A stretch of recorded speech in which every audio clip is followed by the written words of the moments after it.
ನಿಂಬೆಹಣ್ಣು ಕತ್ತರಿಸೋ ಕಷ್ಟ ಬೇಡ, ಕೇವಲ 2 ಸೆಕೆಂಡ್ಗಳಲ್ಲಿ ಫ್ರೆಶ್ ಲೆಮನ್ ಜ್ಯೂಸ್ ನನ್ನ ಸ್ಟೈಲ್ನಲ್ಲಿ.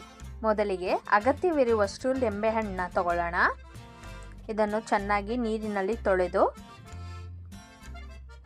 ತೇವಾಂಶ ಇಲ್ಲದೇರಾಗಿ ನೋಡ್ಕೊಳ್ಳೋಣ. ನಂತರ ನಿಂಬೆಹಣ್ಣೆಲ್ಲ ಕಟ್ ಮಾಡಿ ಒಂದು ಬೌಲ್ಗೆ ಈ ರೀತಿ ಲಿಂಬೆಹಣ್ಣು ರಸ ಎಲ್ಲ ಬೇರ್ಪಡಿಸ್ಕೊಳ್ಳೋಣ. ನಾನಿಲ್ಲಿ ಅಳತೆಗೆ ಈ ಬೌಲ್ನ ತೊಗೊಂಡಿದ್ದೀನಿ. ಇದರಲ್ಲಿ 1 ಬಟ್ಟಲಿನಷ್ಟು ಲಿಂಬೆಹಣ್ಣು ರಸ ತೊಗೊಂಡಿದ್ದೀನಿ. ಈಗ ಅಗಲವಾಗಿರೋ ಒಂದು ತಟ್ಟೆ ತೊಗೊಳ್ಳೋಣ. ಇದನ್ನು ಲಿಂಬೆಹಣ್ಣು ಜ್ಯೂಸನ್ನ ಫಿಲ್ಟರ್ ಮಾಡ್ಕೊಳ್ಳೋಣ. 1 ಬಟ್ಟಲು ಲಿಂಬೆಹಣ್ಣು ಜ್ಯೂಸ್ಗೆ 3 ಬಟ್ಟಲಿನಷ್ಟು ಸಕ್ಕರೆ ಹಾಕೊಬೇಕು.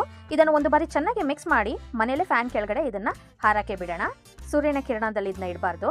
ಪ್ರತಿ 4 ಗಂಟೆಗೆ ಒಮ್ಮೆ ಇದನ್ನು ಚೆನ್ನಾಗಿ ಮಿಕ್ಸ್ ಮಾಡೋಣ. ನೋಡಿ, ಇದು ಇವಾಗ 1 ದಿವಸದ ನಂತರ ಗಟ್ಟಿ ಆಗೋಕ್ಕೆ ಶುರು ಆಗಿದೆ. ನೋಡಿ, ಇದು 2ನೇ ದಿವಸ.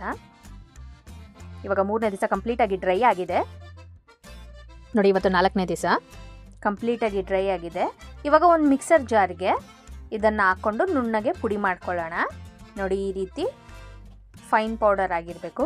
ಈ ಪುಡಿನ ನೀವು ಒಂದು ಏರ್ ಟೈಟ್ ಕಂಟೈನರ್ನಲ್ಲಿ ಹಾಕಿಟ್ಕೊಂಡ್ರೆ 6 ತಿಂಗಳಿಂದ 1 ವರ್ಷ ಗಂಟ ನೀವು ಇದನ್ನ ಬಳಸ್ಕೊಬೋದು.